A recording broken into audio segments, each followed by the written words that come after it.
வணக்கம். ஆஸ்ட்ரோவேலின் நல்ல நேரம் நிகழ்ச்சியின் சார்பாக அத்துணை சப்ஸ்கிரைபர்களையும் எல்லா அன்பு உள்ளங்களையும் எனது நண்பர்களையும் வருக வருக என வரவேற்பதில் பெருமகிழ்ச்சி கொள்கிறேன். இறைவணக்கத்தை கூறி இந்த வீடியோவை தொடங்குவோம். வக்கரதுண்ட மகாகாய சூரியகோடி சமப்பிரபக அவிக்னம் குருமே தேவ சர்வகாரியேஷு சர்வதா. தென்னாட்டுடைய சிவனே போற்றி, என் நாட்டவர்க்கும் இறைவா போற்றி.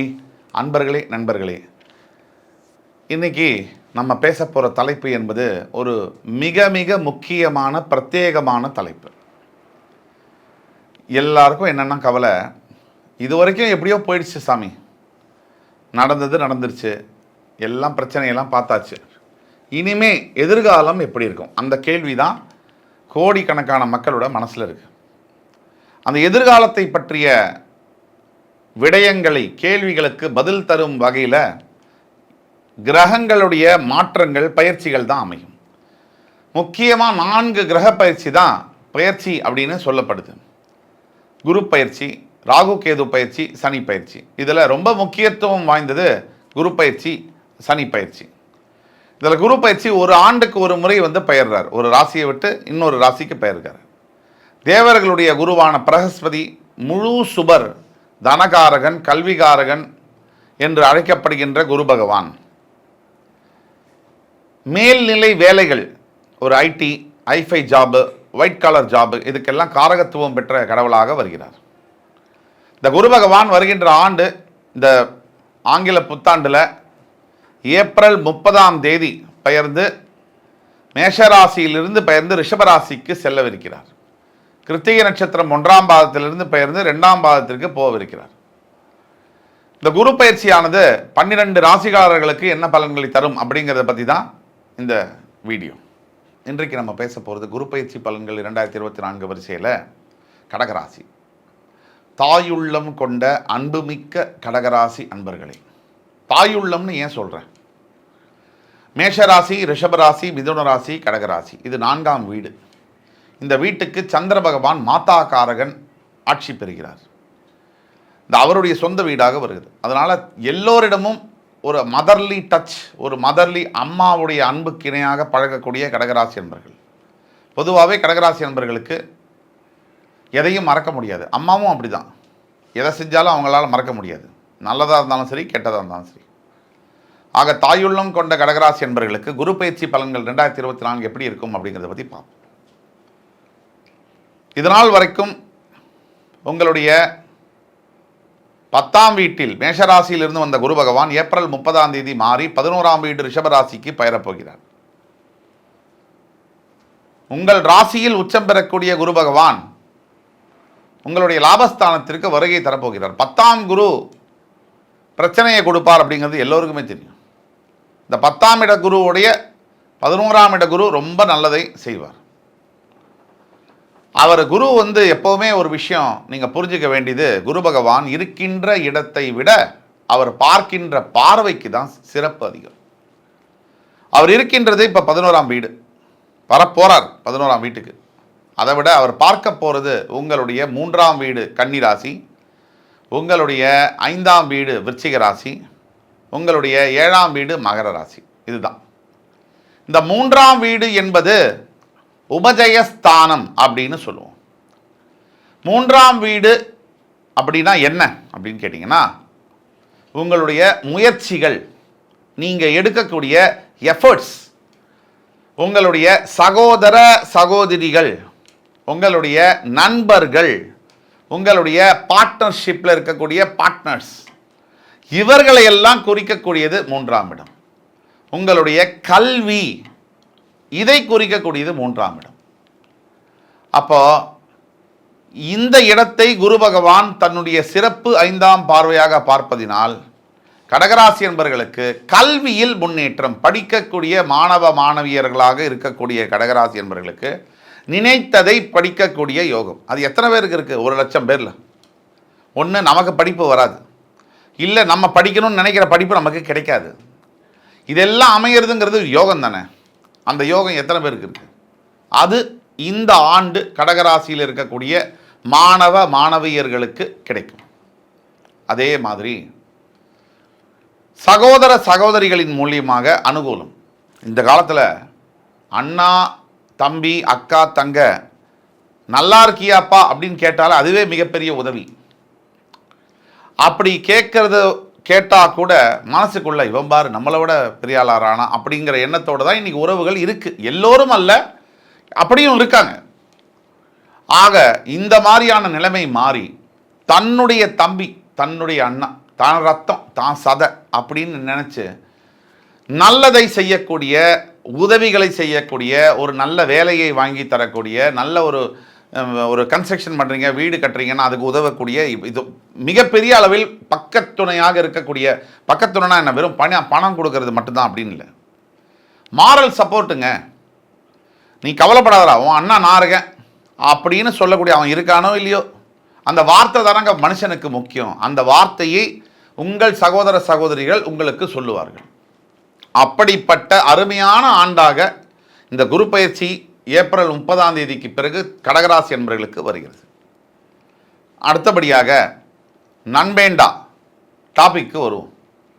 நம்ம ஃப்ரெண்ட்ஷிப்பு அப்படின்னாலே நம்ம திருப்பியும் சொல்கிறேன், எதிரியும் நண்பனும் வேறு வேறு வீட்டிலலாம் இருக்கிறது இல்லை. நம்ம சூப்பர் ஸ்டார் சொன்ன மாதிரி நம்ம கூடவே தான் சுற்றிட்டு இருப்பானுங்க. எப்போ நம்ம கூட இருக்கிறவன் நமக்கு எதிரின்னு தெரிய வரும் அப்படின்னா கண்ணதாசன் பாட்டுக்கு போயிடணும்.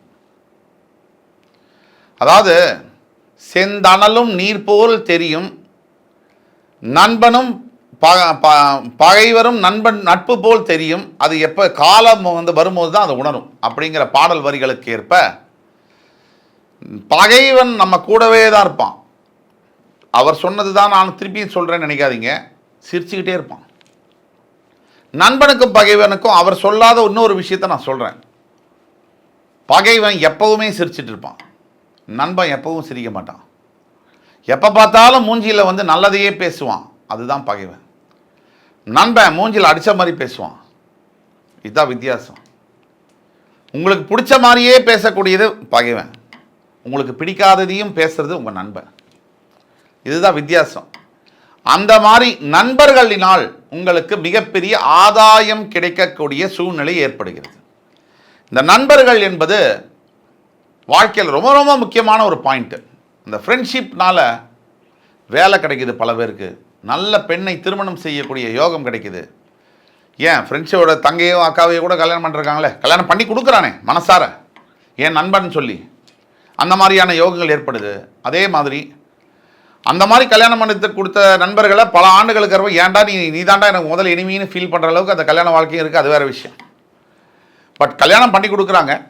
அதே மாதிரி ஒரு பெரிய பணக்கார அளவில் இருக்கக்கூடிய நண்பன் ஒரு ஏழை நண்பனை எடுத்து அவன் வாழ்க்கையவே மாத்திரானா இல்லையா, நடக்குது இன்றைய அளவிலும்.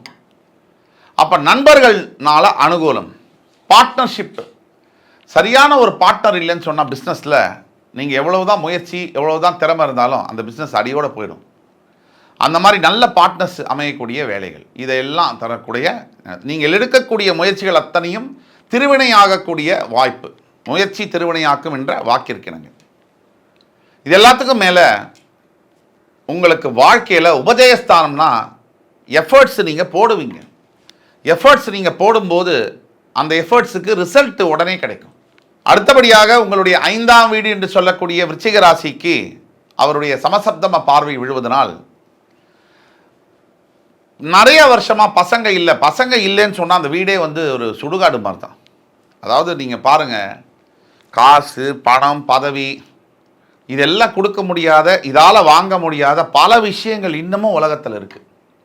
அன்பு, பாசம், பந்தம், நட்பு, குழந்தைங்க, இதெல்லாம் நீங்கள் கோடி கோடியாக கொட்டி கொடுத்தா கூட உங்களுக்கு கிடைக்காது. இது யார்கிட்ட இருக்கோ அவன்கிட்ட 10 பைசா கூட இருக்காது. வீட்டில் 10 பசங்க இருப்பாங்க, பாசமாக அப்பாட்ட பேசுவாங்க. 10,000 கோடி வச்சுருக்கிறவனுக்கு இது புரியாது. அவன் நம்பர் கேமில் இருப்பான். இந்த 10,000 எப்படி லட்சம் கோடி ஆகிறதுங்கிறதுல இருப்பான். ஆனால் நார்மலாக இருக்கக்கூடிய விளிம்பு நிலையில் இருக்கக்கூடிய மக்களுக்கு நீங்கள் பாருங்கள், ஒரு குப்பத்து வாசலில் இருக்காங்க, ஒரு சேரி போகுது, ஆனால் அவங்க எவ்வளோ ஆனந்தமாக இருக்காங்க. அங்கே தான் அவங்க என்ன மினரல் வாட்டரா குடிக்கிறான், டெய்லி அவனை கடிக்காத கொசு இருக்கா, அவனுக்கு எல்லா வியாதியும் உடம்பு தன்னால் அகாமடேட் ஆகுது. அது கடவுள். இப்போ உங்களையெல்லாம் நம்பாதனால தான் கடவுள் என்ன பண்ணிட்டாரு, உடம்புல ஆட்டோமேட்டிக் சிஸ்டமை உருவாக்கிட்டார். ஆக அந்த மாதிரியான 5ஆம் வீட்டை அவர் பார்க்கும்போது புத்திர பாக்கியங்கள் உருவாகும், பஞ்சமஸ்தானம் பூர்வ புண்ணிய ஸ்தானம் உங்கள் ராசிக்கு என்பதனால் நினைக்க பார்க்க முடியாத வெற்றிகளை தரும், வாழ்க்கையை மாற்றி அமைக்கக்கூடிய யோகங்களை கொடுத்தே தீர்வார் குரு பகவான். அடுத்தபடியாக உங்களுடைய 7ஆம் வீடு என்று சொல்லக்கூடிய மகர ராசி. ஒரு மனுஷன் பிறக்கிறான், படிக்கிறான், வளர்றான், செத்து போகிறான், எல்லாம் ஓகே தான். இந்த கல்யாணம் மட்டும் தப்பாயிருச்சுன்னு வச்சுங்க, மொத்தமாக அவுட்டு, பாஸ்ட்டும் அவுட்டு, ஃப்யூச்சரும் அவுட்டு. பாஸ்ட்டும் அவுட்டு நான் ஏன் சொல்கிறேன்னா, இது நாள் வரைக்கும் அவன் படித்த படிப்பு, அவன் சம்பாதிச்ச காசு, அவன் இருந்த பதவி எல்லாம் 10 பைசா பிரயோஜனம் இல்லை. ஃப்யூச்சரும் அவுட்டு நான் ஏன் சொல்கிறேன், இவன் தான் பிடிங்கிட்டே இருக்காளே, அரைச்சி எடுத்துருவா. அப்படியே தேங்காய் தொகையில் எடுத்து மிக்சி கிரைண்டரில் அரைக்கிற மாதிரி மனுஷனுடைய மூளை அப்படியே கட கட கட கடன்னு அரைச்சி எடுத்துருவாங்க சில பெண்கள். அப்படி அரைச்சி எடுக்கும் போது என்ன ஆகும், ஏண்டா இந்த வாழ்க்கை அப்படின்னு அந்த ஆணுக்கு தோணும்.